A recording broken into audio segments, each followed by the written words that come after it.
Here I am once again. Hello, everybody. I thought I'd say I'd be off for the weekend, but nah.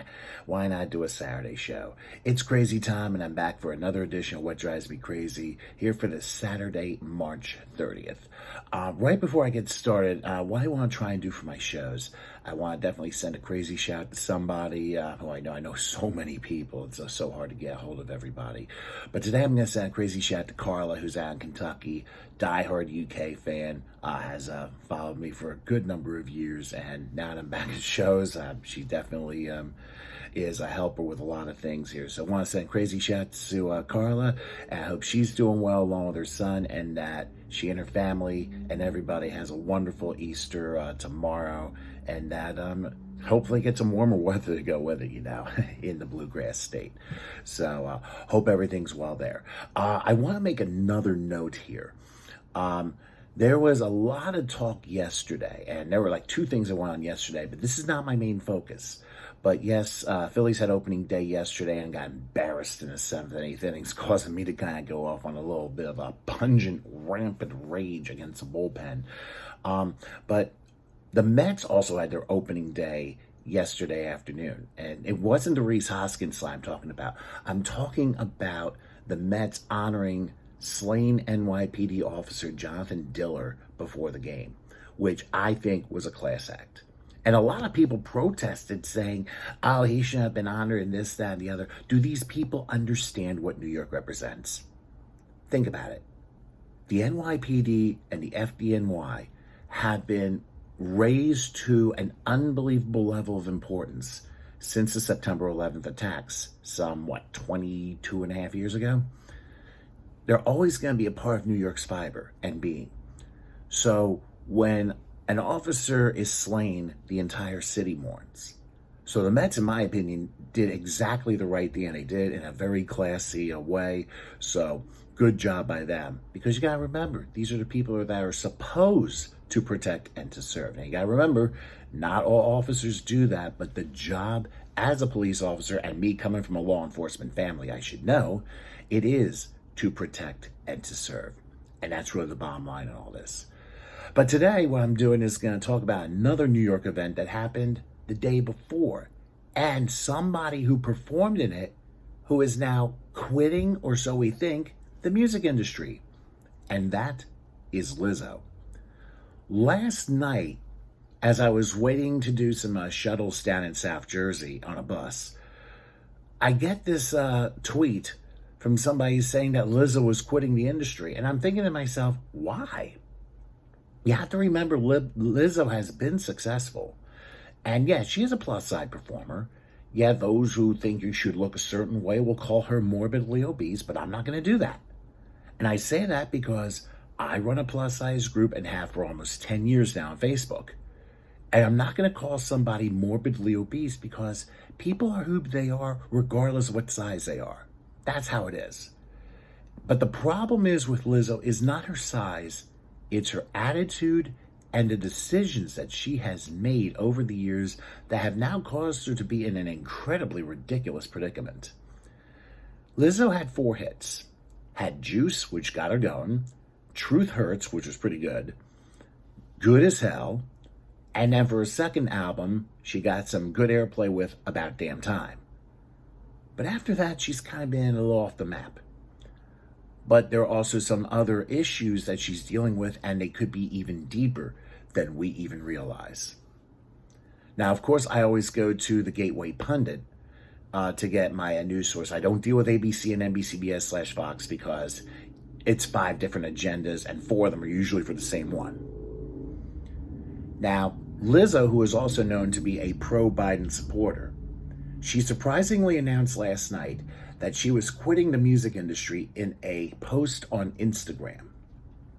Now, this announcement came less than a day after Lizzo performed at Joe Biden's fundraising event in New York City with Barack Obama and Bill Clinton, of course, former presidents, both Democrat. Now, I don't know if you realize this, but on Thursday night, this $25 million fundraising event was marred by leftist agitators interrupting the event to protest the Biden regime's policies regarding Hamas and Russia. $25 million, and they're thinking that they're invincible in wanting to snatch a second term. Well, the only question I really have about this, very simply, and I saw this from Mike Rivera of WhatReallyHappened.com. They talked about that $25 million fundraiser, and Mike responded, the question really is, where did that money originate from, and what is expected in return? If you think about it, money does talk, and it talks loudly in this situation. So that's really the biggest thing you have to keep in mind for a story like that. Now, Lizzo, who's 35 years of age, claimed that she was retiring because she was, quote unquote, tired of being dragged by everyone. Well, how do we get to this point? Well, listen to some interesting articles. Listen to these titles. Fitness expert Jillian Michaels, stop glorifying singer Lizzo's obesity. Now, in my mind, it's not being glorified. It's her talent that should be glorified, not her size. Also, another headline says, rapper Lizzo flaunts obesity, saying, I'm gaining weight and I look too effing good. And the headline started, rapper Lizzo shared a video displaying her obese figure while dancing in a one-piece swimsuit. Yeah, she's had some very bizarre outfits, even some where she had like a plus-size thong on, barely wore anything. I mean, obviously she's out for attention, and that's the whole reason why she's wearing these things. Obviously, if you've got the talent, you want to make sure that you make it known, hey, I'm for the talent. I'm not necessarily about for eye candy. I mean, Madonna had to reinvent herself so many times in her 40-year career, and she's still doing it. And now she reinvents herself by coming on after 10 o'clock p.m. during her concert tour. Go figure. Another one regarding Lizzo. She has become the only person to ever be allowed to play the flute owned by former president, the fourth president of the United States, James Madison, who was loaned to her by the Library of Congress. And she said, bitch, I just twerked and played James Madison's flute. I didn't realize she was a flute player. And maybe she is too damn good of a flute player. And maybe 10 years from now, she'll get back into music and play with some city's Philharmonic and play Haydn Symphony No. 88 or something like that. Now, she got into some Southern controversy last year in a headline stating, Lizzo brings drag queens on stage at an all-ages concert in Tennessee to protest its state's laws. And basically, it was in defiance of the state's law that bans adult cabaret entertainment in public or locations where children can view it. Well, in reality, there is truth to that. Because children are supposed to be led by their parents and not by the images that are out there. And if they're not ready for it yet, you cannot put their innocence at risk whatsoever. So that's another thing that Lizzo obviously had to deal with. Now, let's go for another timeline. August of last year. And, we'll go August last year. This is where things ended up getting completely out of control. In August of 2023, 3 former employees of Big Girl, GRRRL, Big Girl, Big Touring Incorporated, have filed a lawsuit against the company, its owner Melissa Jefferson, which is professionally known as Lizzo, and former tour manager Shirlene Quigley. The 3 employees are Crystal Williams, Ariana Davis, and Noel Rodriguez, and they've alleged that they were subjected to a hostile work environment that included sexual harassment, discrimination, and retaliation during their employment with the company. And when I saw that, I was like, oh boy, we got an issue. And don't mind me, I'm just moving the camera so that way I don't want to try and interfere with my hand here, but that's going to be easier said than done. The lawsuit filed by the plaintiff's attorney, Ronald Zambrano of West Coast Employment Lawyers, APLC, alleges that the harassment was so severe and pervasive that it altered the terms and conditions of their employment, making their working conditions intolerable. According to the complaint, the plaintiffs were pressured into, listen to this, participating in a nude photo shoot as contestants on WOFTBG, which is a widely known reality show. Now, the plaintiff's dance cast captain, defendant Miss Quigley, is accused of frequently discussing her sexual fantasies and masturbation habits in lurid detail with the cast. The lawsuit goes further to claim that she would publicly practice her oral sex skills on bananas during breaks. Now, according to the lawsuit, Lizzo had constantly pressured her employees to partake in sexually explicit activities. This includes an incident at Bananum Bar in Amsterdam in the Netherlands, where Lizzo is accused of coercing her employees to engage with nude performers. Lizzo also encouraged her employees to catch sex toys ejected from the performers' vaginas and bananas protruding from the performers' vaginas. The complaint mentions that Ms. Davis repeatedly expressed her discomfort, but her objections were allegedly ignored. Now, according to the lawsuit, Deadline reported, plaintiffs and other employees watched as an elated Lizzo shouted at her security guard to remove his pants while he was being whipped. Now, Lizzo, known for her stance on body positivity, was accused of weight-shaming one of her dancers. Last year, on April 21st, Miss Davis was called into a private meeting with Lizzo and choreographer Tanisha Scott, or Miss Scott. During the meeting, the pair questioned Miss Davis about changes in her performance and attitude on the dance cast. In the professional dance world, a dancer's weight gain is often interpreted as a sign of laziness or declining performance. Miss Davis alleges that Lizzo and Miss Scott's concerns about her commitment to the tour were thinly veiled references to a recent weight gain, a change that Lizzo had previously noticed and commented on at the South by Southwest Music Festival. Now, according to the plaintiff, the line of questioning paired with Lizzo's previous comments gave her the impression that she needed to justify her weight gain and share intimate personal details to keep her job. And they even have on that article on the Gateway Pundit the entire lawsuit listed. And it says by lawyer Ron Zambrano in a statement, the stunning nature of how Lizzo and her management team treated their performers seems to go against everything Lizzo stands for publicly, which, while privately, she weight shames her dancers and demeans them in ways that are not only illegal, but absolutely demoralizing. That's insane. Now, because of that lawsuit, about a week later, Lizzo was dropped from Super Bowl halftime consideration because of that controversy. As I continue to scroll down, I wonder if this is the same in the same article. So, this is according to the Daily Mail. Lizzo has been dropped from the Super Bowl 58 halftime show consideration after facing a series of shocking sexual harassment and fat-shaming allegations from former dancers, leaving her team in a desperate scramble to save her sinking ship of a career. An NFL insider told DailyMail.com that the ensuing backlash over the allegations have prompted the organization to immediately drop Lizzo from Super Bowl halftime contention, having previously had her name in the mix as one of the frontrunners for Super Bowl 58, which eventually Usher did the halftime show.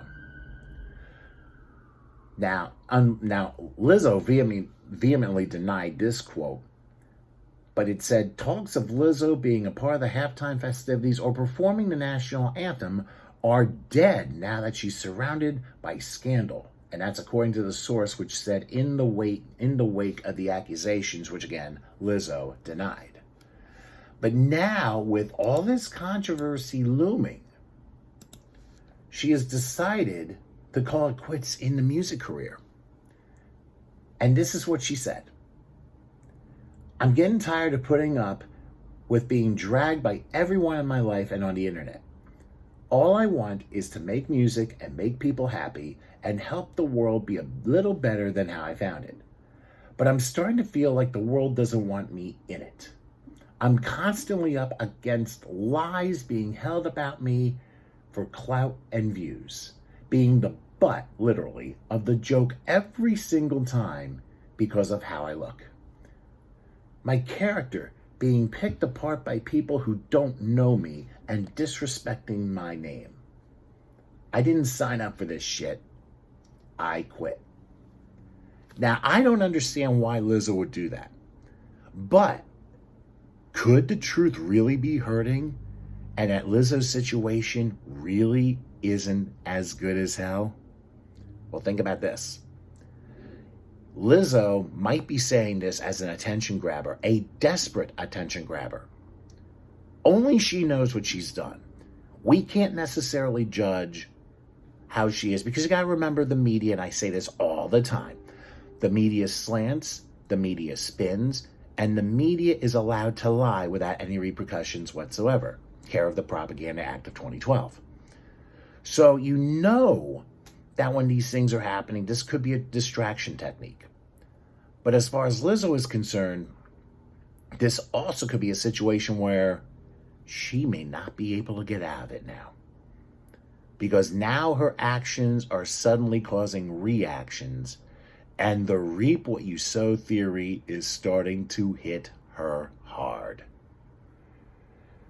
If you think about it, and this is according to the Gateway Pundit and Cullen Linebarger, who wrote this, he puts down the real reason for her departure from the industry could be legally related.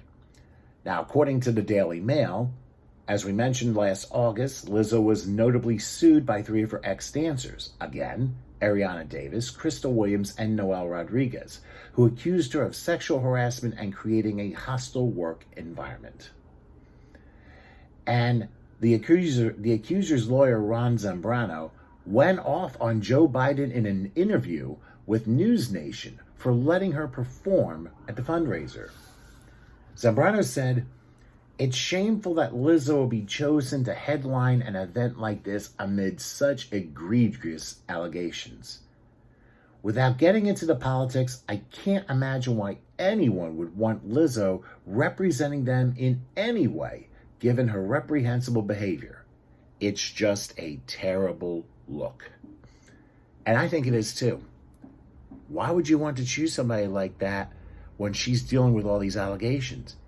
Even the NFL, the most powerful organization in the world, whom I think throws games, and hey, they use Taylor Swift, who's got an Adam's apple, and look at what happened with the Chiefs. They went back to back because of Taylor Swift, not in spite of her.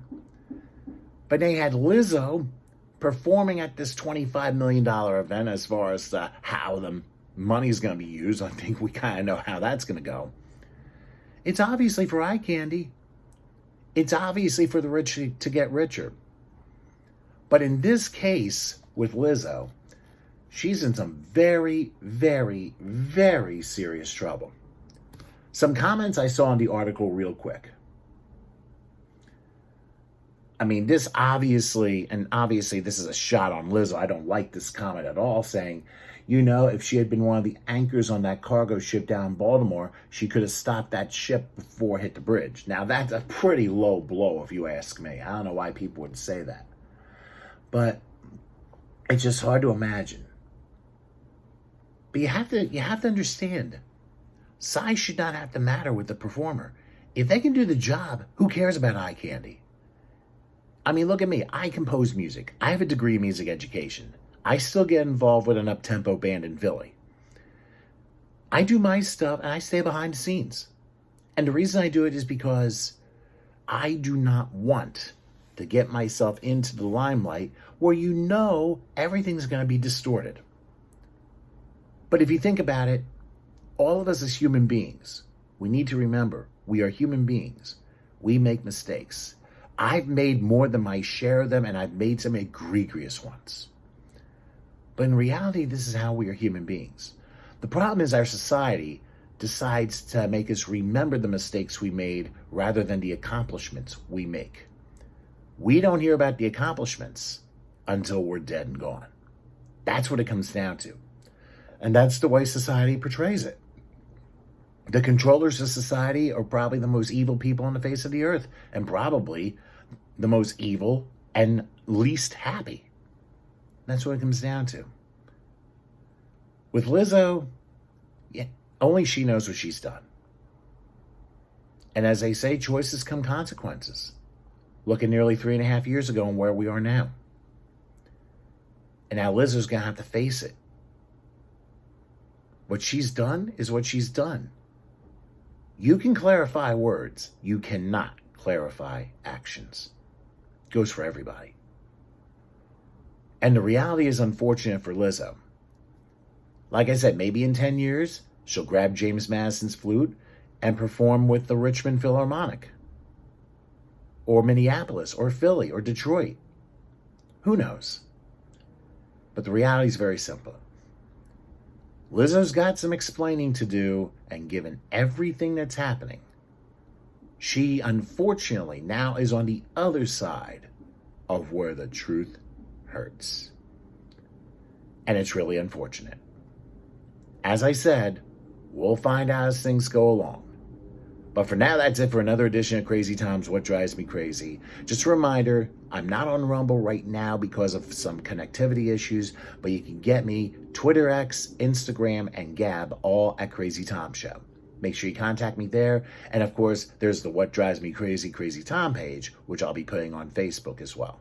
So tomorrow will not be a show. It'll be a day off to remember Easter, celebrate with family, Easter Sunday, Resurrection Sunday, whatever you want to call it. So we're going to be taking the day off for that, even though I'm not going to be taking the day off from work. They're going to need me to help with a couple jobs tomorrow night. So what are you going to do? But thanks for watching. And from my family to yours, have a very happy and blessed Easter, Resurrection Sunday, and holiday. Take care of everybody. And remember, humanity's all we've got. Let's remember that on Easter Sunday. Thanks for watching. We'll see you next time.